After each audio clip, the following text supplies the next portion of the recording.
معزز والدین، اساتذہ کرام اور پیارے بچوں، السلام علیکم۔ سبق شروع کرنے سے پہلے چند ہدایت برائے اساتذہ کرام اور والدین کے لیے۔ سبق پڑھانے سے پہلے اس بات کا تعین کر لیں کہ آیا جو سبق آپ بچے کو پڑھانے جا رہے ہیں وہ حاصلات تعلم کے عین مطابق ہے یا نہیں۔ اس سبق کی تکمیل کے بعد طلبہ اس قابل ہو جائیں گے کہ وہ انفرادی آوازیں سن کر لفظ بنا کر بول سکیں، مثلاً جیم، الف، نون سن کر لفظ جان بولنا توڑ سے جوڑ کرنا سیکھ جائیں، حروف جوڑ کر ارکان بنا کر لکھ سکیں، 2 حرفی، سا حرفی اور 4 حرفی ارکان والے الفاظ لکھ سکیں، الفاظ کے جوڑ توڑ لکھ سکیں حروف کی مختلف اشکال کی صورت میں۔ برائے اساتذہ کرام، طلبہ کو بتایا جائے کہ اگر چھوٹی آخر پر آئے تو اس کو مکمل صورت میں لکھا جاتا ہے، الفاظ کا چھوٹی یہ کے ساتھ تلفظ سمجھایا جائے۔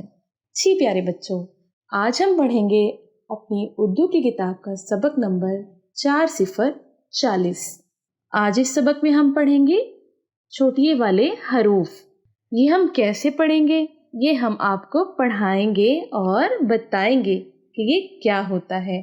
مثلاً بے، یہ، بی، یہ کون سے لفظ ہیں؟ چھوٹیے والے حروف۔ تے، چھوٹیے تی، جیم، چھوٹیے جی۔ اب ہم آگے دیکھیں گے کہ چھوٹیے کو درمیان میں استعمال کر کے 3 حرفی حروف کیسے لکھے جاتے ہیں۔ تے، یہ، رے، تیر، کاف، چھوٹیے لام، کیل، نون، چھوٹیے لام، نیل۔ اچھا پیارے بچوں، 4 حرفی حروف کی 2 مثالیں بتائیں۔ آپ کو پتہ ہے 4 حرفی حروف کی 2 مثالیں کون سی ہیں؟ آپ کو یاد ہوگا کہ ہم نے 4 حرفی حروف پڑھے تھے، یہ نہیں کہ یہ والے ہی، کوئی سے بھی آپ مجھے بتا دیں، ٹھیک ہے؟ 2 مثالیں بتائیں، 2 لفظ مجھے یاد کر کے بتائیں وہ کون سے تھے؟ جی بالکل، تولو اور جوڑو، ماشاءاللہ۔ اچھا مجھے ایک چیز اور بتائیں، 2 لفظ بتائیں جو چھوٹیے پر ختم ہوتے ہوں۔ کون سے لفظ ہو سکتے ہیں چھوٹیے پہ جو ختم ہوتے ہیں؟ بالکل، کرسی اور جڑی۔ کیا ہوتا ہے؟ کرسی اور جڑی۔ یہ کس پہ ختم ہوتے ہیں؟ کرسی اور جڑی چھوٹیے پر ختم ہوتے ہیں۔ کیا آپ 2 4 حرفی مجھے الفاظ لکھ کر بتا سکتے ہیں؟ آپ کو یاد ہے؟ آپ کو 2 لفظ بتا دیں 4 حرفی کون کون سے ہیں؟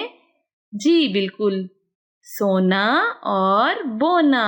ٹھیک ہے، آپ نے تو بہت اچھے سے لکھا۔ اچھا پیارے بچوں، مجھے یہ بتاؤ کہ چھوٹیے کتنی قسم کی ہوتی ہے؟ بالکل، چھوٹیے بس 2 قسم کی ہوتی ہے، بلکہ صرف 1 قسم کی ہوتی ہے، اور جب اس کی چھوٹی شکل بنا دی جائے تو وہ 2 قسم کی ہوتی ہے۔ ماشاءاللہ پیارے بچوں، آپ تو اپنے اسباق کو پوری دلچسپی سے پڑھ رہے ہو اور یاد بھی کر کے آ رہے ہو۔ مجھے امید ہے کہ کل بھی آپ اپنے اس سبق کو اسی طرح سے پڑھ کر بھی آئیں گے اور دہرا کر بھی آئیں گے۔ اب ہم ملیں گے نئے سبق کے ساتھ۔ آج تک کے لیے مجھے اجازت دیں۔ اللہ حافظ۔